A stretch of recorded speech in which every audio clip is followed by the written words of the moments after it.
Bienvenido a Yorian Audiolibros.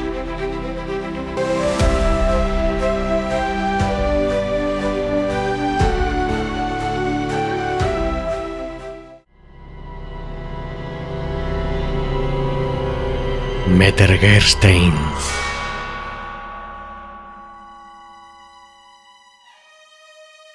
Horror y fatalidad han estado acechando en todas las épocas. ¿Por qué entonces dar una fecha a esta historia que tengo que contar? Baste con decir que, en el periodo del que hablo, existía en el interior de Hungría una creencia arraigada, aunque oculta en las doctrinas de la mente psicosis. De las doctrinas en sí mismas, es decir, de su falsedad o de su probabilidad, no digo nada. Sin embargo, afirmo que gran parte de nuestra incredulidad, como dice La Bruyère, de toda nuestra infelicidad, viene de no poder estar solos. Pero hay algunos puntos en la superstición húngara que estaban al borde de la absurdidad. Ellos, los húngaros, diferían esencialmente de sus autoridades orientales.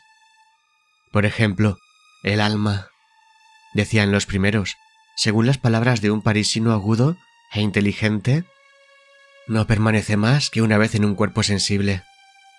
Por lo demás, un caballo, un perro, incluso un hombre, no son más que la semejanza poco tangible de esos animales.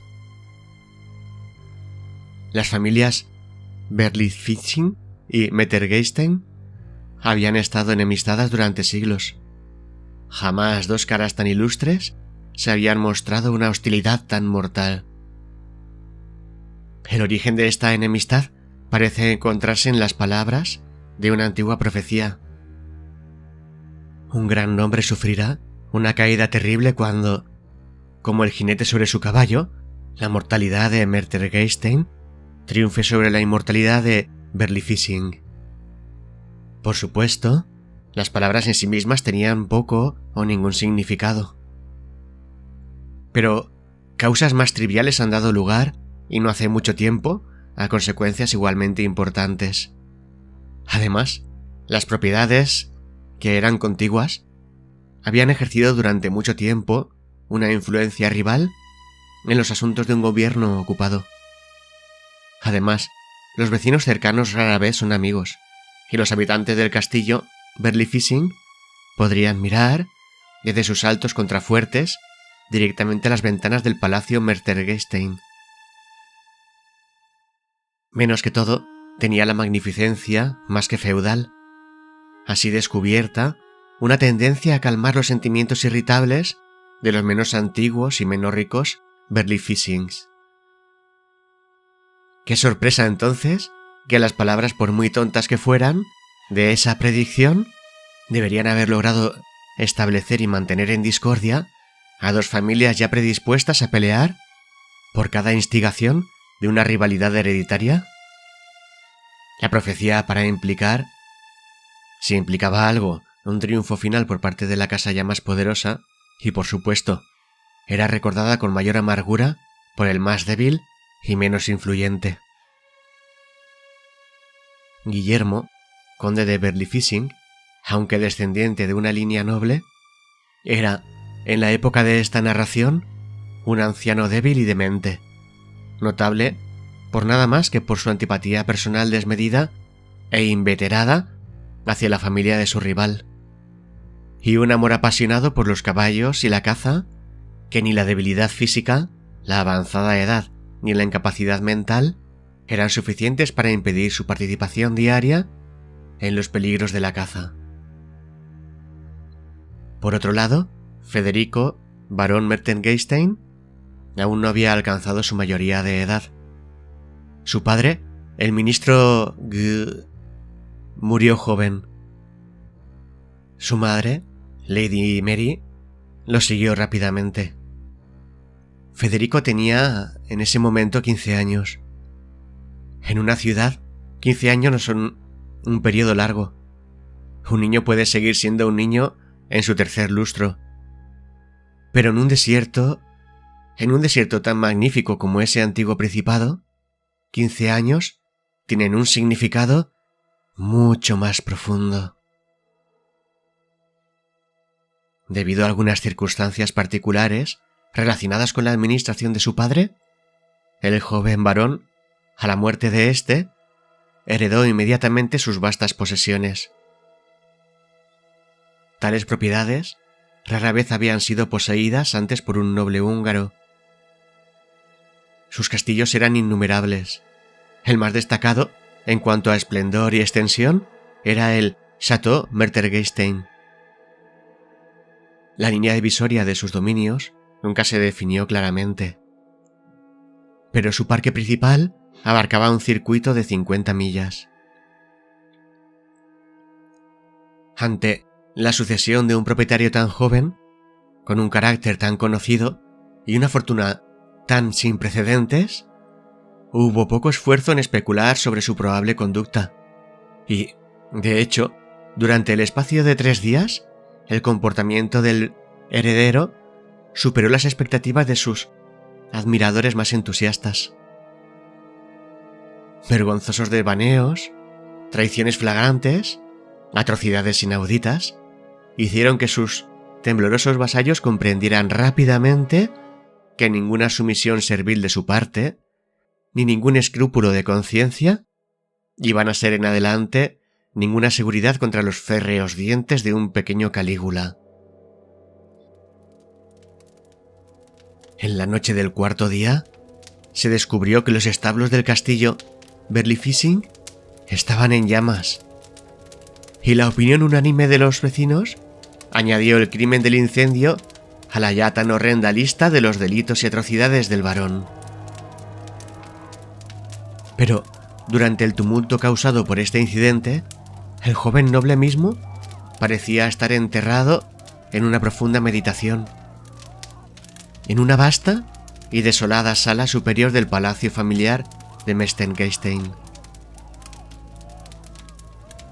Los ricos tapices, aunque descoloridos, que colgaban sombríos en las paredes, representaban las formas sombrías y majestuosas de 1000 antepasados ilustres. Aquí, sacerdotes ricamente vestidos y dignatarios pontificales, sentados familiarmente con el autócrata y el soberano, vetaban los deseos de un rey temporal o restringían con el fiat de la supremacía papal el cetro rebelde del archienemigo.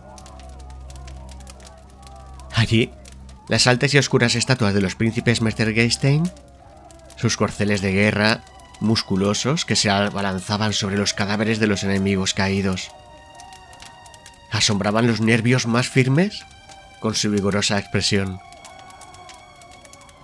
Y aquí, nuevamente, las figuras voluptuosas y como cisnes, los retratos de las damas de días pasados, flotaban en los laberintos de un baile irreal al sonido de una melodía imaginaria.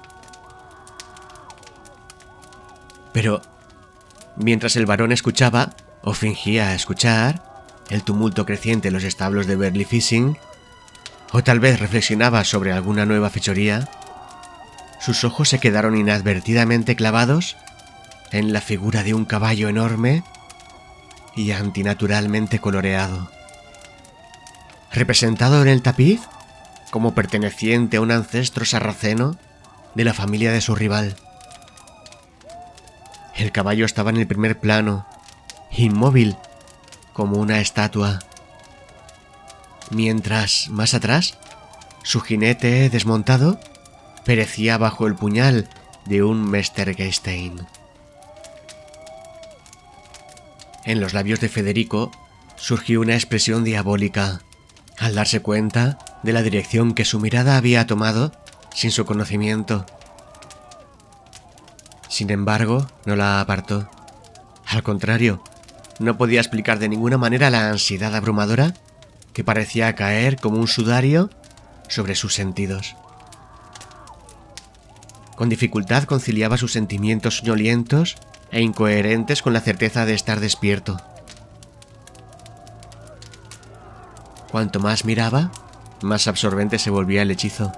Más imposible parecía que pudiera retirar su mirada de la fascinación de ese tapiz. Pero El tumulto exterior se volvió repentinamente más violento y con un esfuerzo compulsivo desvió su atención hacia el resplandor de luz rojiza arrojado directamente por los establos en llamas sobre las ventanas de la estancia. La acción, sin embargo, fue momentánea. Su mirada volvió mecánicamente a la pared. Para su extremo horror y asombro, la cabeza del caballo gigantesco había, entre tanto, alterado su posición. El cuello del animal, antes arqueado, como por compasión hacia el cuerpo postrado de su señor, estaba ahora extendido completamente en dirección al varón. Los ojos, antes invisibles, ahora lucían una expresión humana y enérgica, mientras brillaban con un rojo ardiente e inusual. Y los labios, distendidos del caballo, aparentemente enfurecido, dejaban a la vista sus gigantescos y repugnantes dientes. Aturdido de terror, el joven noble titubeó hasta la puerta. Al abrirla, un destello de luz rojiza que se proyectaba lejos en la cámara arrojó su sombra con un contorno claro contra el tapiz tembloroso, y se estremeció al percibir esa sombra, mientras se tambaleaba en el umbral, asumiendo la posición exacta y llenando precisamente el contorno del implacable y triunfante asesino del sarraceno Berlifitzing. Para aliviar la presión en su pecho, el varón se apresuró a salir al aire libre. En la puerta principal del palacio encontró a 3 escuderos. Con mucha dificultad y en peligro inminente de sus vidas, aguantaban el impetuoso empuje de un caballo gigantesco y de color del fuego. ¿De quién es este caballo? ¿Dónde lo habéis encontrado?, preguntó el joven en un tono de voz quejumbroso y ronco, al darse cuenta instantáneamente de que el misterioso caballo en la cámara tapizada era el mismo que el animal furioso ante sus ojos. «Es vuestro, monseñor», respondió uno de los escuderos. «Al menos no tiene otro dueño que lo reclame. Lo atrapamos huyendo, echando vaho y espuma por la boca, de los establos en llamas del castillo Berlifitzing. Suponiendo que perteneciera a la parada de caballos extranjeros del viejo conde, lo hemos traído de vuelta. Pero los mozos allí niegan cualquier derecho sobre la criatura, lo cual es extraño, ya que lleva marcas evidentes de haber escapado por poco de las llamas». Las letras W, V y B también estaban marcadas muy claramente en su frente, interrumpió un segundo escudero. Supuse, por supuesto, que eran las iniciales de Wilhelm von Berlifitzing, pero todos en el castillo están seguros de que no saben nada del caballo. «Verdaderamente extraordinario», dijo el joven varón, con un aire pensativo y aparentemente inconsciente del significado de sus palabras. «Es, como dices, un caballo notable, un caballo prodigioso, aunque, como muy justamente observas, de carácter sospechoso e ingobernable. Ea, pues que sea mío», añadió después de una pausa. «Tal vez un jinete como Federico de Mertengestein pueda domar incluso al diablo de los establos de Berlifitzing». «Os engañáis, monseñor. El caballo, como ya creemos haber dicho, no pertenece a las caballerizas del conde. Si así hubiera sido, sabemos demasiado bien nuestro deber para traerlo a la presencia de una persona noble de vuestra familia». «Cierto», observó el varón secamente, y en ese instante un paje de la cámara llegó desde el palacio con un color más intenso y un paso precipitado. Susurró al oído de su amo un relato de la desaparición repentina de una pequeña porción del tapiz en una estancia que indicó, profundizando al mismo tiempo en detalles de carácter minucioso y circunstancial. «Pero Debido al tono bajo en el que estos últimos fueron comunicados, nada escapó para satisfacer la curiosidad excitada de los escuderos. El joven Federico, durante la conferencia, parecía agitado por una variedad de emociones.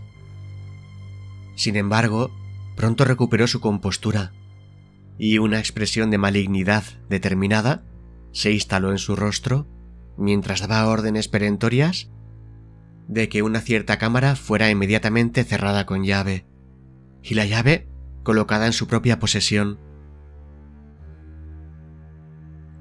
¿Has oído hablar de la triste muerte del viejo cazador Berli Fishing?, dijo uno de los vasallos al varón, cuando de repente, de la partida del paje, el enorme corcel que ese noble había adoptado como propio se abalanzaba y se pavoneaba con una furia redoblada por la larga avenida que se extendía desde el chateau hasta los establos de Mercengestein. «No», dijo el varón girando abruptamente hacia el hablante. «¿Muerto? ¿Dices?» «Es verdad, mi señor, y para un noble de su nombre, imagino que será una noticia bienvenida». Una sonrisa rápida se dibujó en el rostro del oyente. «¿Cómo murió?» «En sus esfuerzos temerarios por rescatar sus caballos de caza. El mismo ha perecido miserablemente entre las llamas». «Eso es verdad», exclamó el varón, como impresionado, lenta y gradualmente por alguna evidencia misteriosa. «Lo que oí, señor», replicó el vasallo. «Oh, es horroroso», dijo el joven con mucha calma, y volvió a meterse en el palacio. Desde ese día, una marcada alteración tuvo lugar en el comportamiento extremo del disoluto joven barón Federico von Mestergestein, lo cual frustraba todas las esperanzas y desvanecía las intrigas de más de una madre. Sus costumbres y modales se hicieron más y más singulares, y menos que nunca ofrecieron analogía simpática de ninguna clase con las de la aristocracia circunvecina. Nunca se le veía más allá de los límites de su propio dominio, y, en este mundo amplio y social, estaba completamente solo, a menos que, de hecho, aquel caballo antinatural, impetuoso y de color fuego, que montaba continuamente desde entonces, tuviera algún derecho misterioso al título de su amigo. Numerosas invitaciones por parte de los vecinos llegaron periódicamente durante mucho tiempo. ¿Honrará el varón nuestras fiestas con su presencia? ¿Se unirá el varón a nosotros en una cacería de jabalís? Merstergeisten no asistirá, eran sus altaneras y lacónicas respuestas. Estas repetidas afrentas no podían ser soportadas por una nobleza imperiosa. Tales invitaciones se volvieron menos cordiales, menos frecuentes, y con el tiempo cesaron por completo.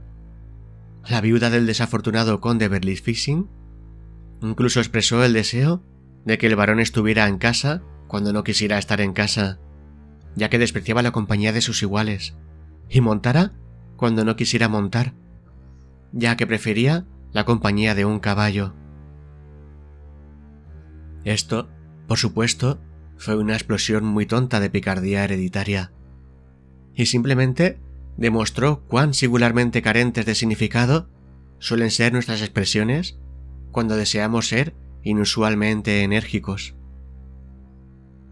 Sin embargo, los caritativos atribuyeron la alteración en el comportamiento del joven al dolor natural de un hijo por la pérdida prematura de sus padres, olvidando, sin embargo, su comportamiento atroz e imprudente durante el corto periodo inmediatamente posterior a este duelo. Algunos, de hecho, sugirieron una idea demasiado orgullosa de autoconciencia y dignidad. Otros, entre ellos se puede mencionar al médico de la familia, no dudaron en hablar de melancolía morbosa y mala salud hereditaria, mientras que oscuros rumores, de naturaleza más equívoca, circulaban entre la multitud.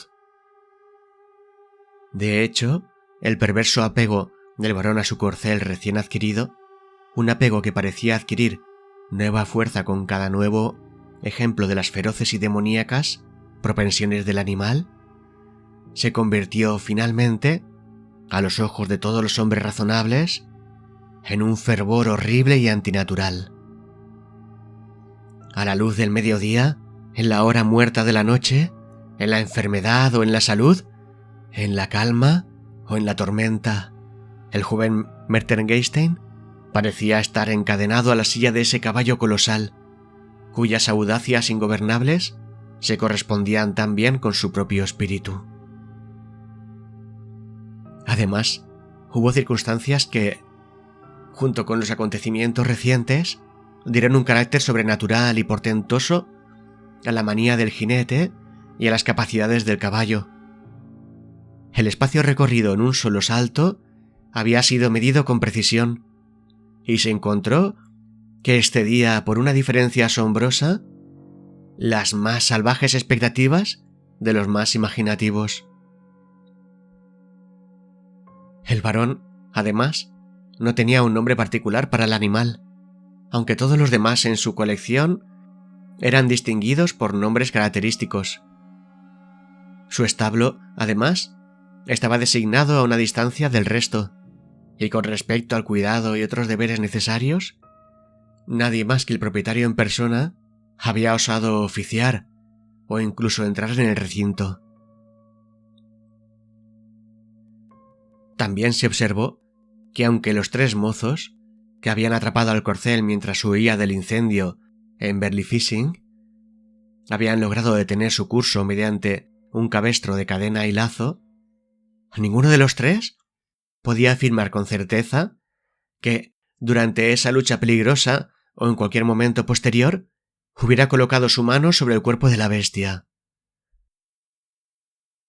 Ejemplos de inteligencia peculiar en el comportamiento de un caballo noble y de gran espíritu no se deben suponer capaces de llamar la atención de manera irracional, especialmente entre hombres, que diariamente, entrenados en las labores de la caza, podrían parecer bien familiarizados con la sagacidad de un caballo. Pero hubo ciertas circunstancias que se impusieron por fuerza incluso al más escéptico y flemático, y se dice que hubo momentos en que el animal causaba que la multitud expectante que lo rodeaba retrocediera horrorizada por el profundo e impresionante significado de su terrible pisada, momentos en los que el joven Mertengeisten palidecía y se alejaba de la mirada rápida y penetrante de su ojo serio y de apariencia humana. Sin embargo, entre todo el séquito del varón, nadie dudó del ardor de ese afecto que, según las palabras del médico de la familia, crecía con la creciente ferocidad de la bestia que lo inspiraba. Pocos en ese séquito se lamentaron más sinceramente que el anciano cortesano Valdimar, quien durante largo tiempo había sido su acompañante y amigo íntimo. Este hombre, el más anciano y posiblemente el más astuto de los consejeros de la nobleza, desde que la muerte de Lady Mary había dejado a su joven señora a merced de sus propios dispositivos, era eminente, no solo por una firme fidelidad a los intereses de su dueño, sino por la alta estima que se había granjeado en la corte imperial. A menudo, la mano del ciervo joven había temblado convulsivamente en la suya, a veces con un vago deseo de confidencia, y el carácter frío y altanero de la señora habían desalentado por completo. A menudo, los ojos de Federico se habían caído en confusión y melancolía antes que los suyos, a los que por casualidad o a propósito había vuelto con inquietud. En esos momentos, la palabra más trivial de Valdimar, una palabra que durante muchos años había sido de mucho peso, podía haber enmendado el mal. Pero cuando el feroz lobo resplandeciente o leopardo negro, como era llamado por los cortesanos, pasó a sus órdenes, hasta la línea más alta de sus superiores, él siempre respondió con una deferencia servil, con ese marcado indicio de odio desdeñoso que el jinete suele manifestar hacia el caballero. Si el deber, señor barón, dijo Valdimar un día al dueño del Château Metzengerstein, si el deber de aquellos que no pueden ser inducidos a servirle por afecto no los compela a servirle por la fuerza, aún tenéis a Valdimar. Yo te tengo, hombre, repuso el joven. ¿Qué más necesito? Vivid muchos años, noble Federico, respondió el cortesano, sonriendo con una amargura que no pudo ocultar. Vivid muchos años para vuestro propio bien, y feliz de poseer a quien os quiere tan bien, pero aprended, en el futuro, a comprender la naturaleza de vuestra extraña posesión. —¡Qué extraña, en verdad! —murmuró el barón, girando nerviosamente la cabeza desde la ventana hacia la atmósfera más pura del mediodía. ¡Qué raro! ¡Qué singularmente extraño! Y se apartó de su amigo, mientras las mejillas, que habían sido pálidas incluso hasta la lividez, ahora ardían con el rubor de una intensa emoción, y la frente, que estaba siempre cubierta de nieve, se hinchaba súbitamente con venas moradas que palpitaron con vehemencia como si estuvieran a punto de estallar. La convulsión que agitó los miembros de Federico era poderosa como aquella que, en el mismo lugar, había dado la vida al padre del noble joven. Y cuando el médico llamado rápidamente asió su mano y le colocó sobre su sien las húmedas alas de su resplandeciente carrera, lo oyó murmurar como si le dijera palabras de aliento. «Ah, allí, algo, seguro, no, eso es horroroso, no, por todo el oro de gabinete imperial, no, me gustaría estar muerto». «Pobre insensato», murmuró el médico cuando abandonó la alcoba del moribundo. «Este desorden de su cabeza lo matará, ya que está matando a su dueño». Y al día siguiente, la noticia de la muerte de Federico, barón de Metzengerstein, se diseminó a través de los vastos dominios de su familia, y a la postre, a través de los muchos y poderosos estados que tenían la posesión de su vasta herencia. Se dijo que el joven noble se había encontrado con su muerte por un golpe de fortuna, que al galopar por el bosque, su caballo había caído y él había sido aplastado por el peso del cuerpo del animal. Se dijo, además, que en el instante en que la torre de Metzengerstein había derrumbado su joroba sobre el cuerpo muerto del jinete, el gigantesco corcel, alzando la cabeza desde el suelo, había emitido un relincho agudo e intenso, un relincho que, en los oídos de los asombrados sirvientes que lo habían encontrado, reverberaba con la dureza del acero y estaba impregnado de un dolor insondable y terrible. La noche había avanzado rápida y furiosamente. El cielo estaba cubierto de nubes cuando el embalsamado cuerpo del barón fue traído a su palacio en Berlifitzing. Como él no había dejado testamento, fue su voluntad que lo sepultaran con la mayor pompa y esplendor dentro del antiguo mausoleo de la familia Metzengerstein. Las órdenes de su sepultura estaban en armonía con las peculiaridades de su testamento, que había sido dictado al caballero antes mencionado Valdimar, su cortesano y favorito.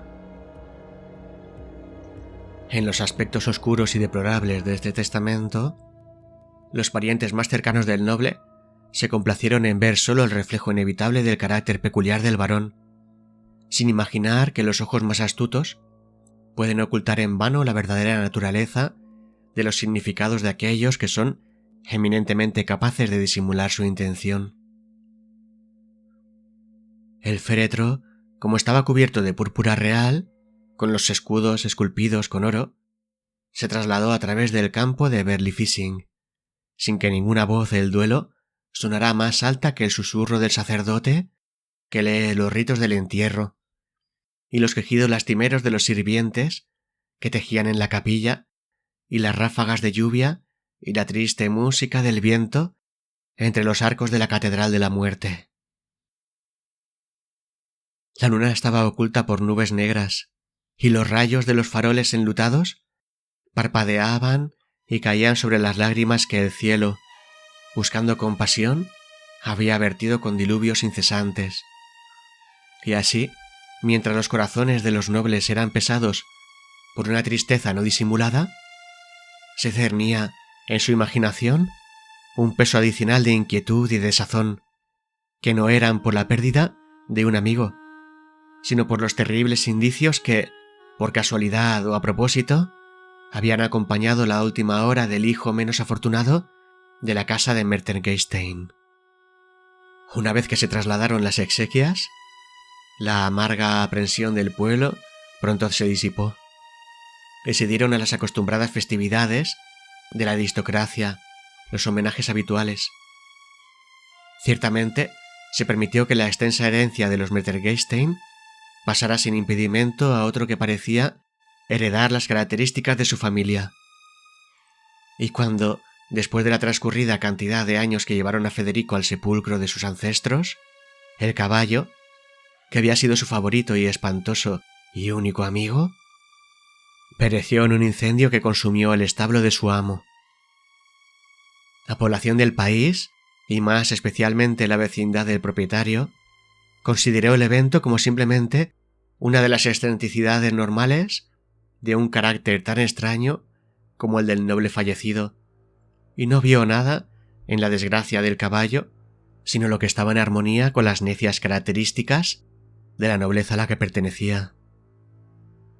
Podría haber ocurrido que un decreto del destino hubiera dispersado a las sombras en ese momento en que, por lo tanto, se agrupaban sobre el pueblo de Berlifitzing, un volumen de inteligencia secreta y oculta que podría haber contenido mucho de terror, o más bien mucho de arrepentimiento para los pecados que ya habían ido más allá del poder de la redención. Es innegable que, en lo que respecta al antiguo dominio del Mertengeisstein, hay ciertos puntos de lo más oscuro, que siempre parecieron rodeados por un círculo de tinieblas tan espesas que ninguna luz podía arrojar sobre ellos la menor parte de su esclarecimiento. Esto, sin embargo, podría atribuirse en gran medida a la incompetencia de los narradores de los relatos, quienes, en las primeras generaciones de la familia, se aventuraron a recoger y transmitir estas historias de la población plebeya, por mucho tiempo vigilada por la indiferencia o el desprecio de los nobles, y de ahí, naturalmente, adornadas o enmascaradas, según el capricho de las leyendas habladas, y sin embargo, así se convirtieron en la transmisión más cruda y directa de pasajes de los cuales se suponía que estaban comprometidos a recoger las tradiciones vivas de los tiempos. Es por esta misma razón también que los rastros de la familia, por decirlo así, en todas las historias de la más auténtica antigüedad, son, por lo general, o bien excesivamente vacíos de esos atributos terribles que el espíritu de la leyenda había convertido en sagrados, o bien se expresaban con tal exageración repelente que se extinguían como fuentes de terror. Entre los signos que afectaron a Berlifitzing durante la decadencia de la casa Mertengeisstein, no se olvida en particular un accidente extraño, que en cierto modo expresa mucho de la senda fúnebre y atormentada a través de la cual fluía la carrera del último varón de la línea. La tragedia ocurrió en una gran fiesta dada por el noble de honor de la mayoría recién adquirida de su hijo y heredero. Las celebraciones habían alcanzado su punto culminante en la noche del sábado, el día anterior a la festividad de San Juan.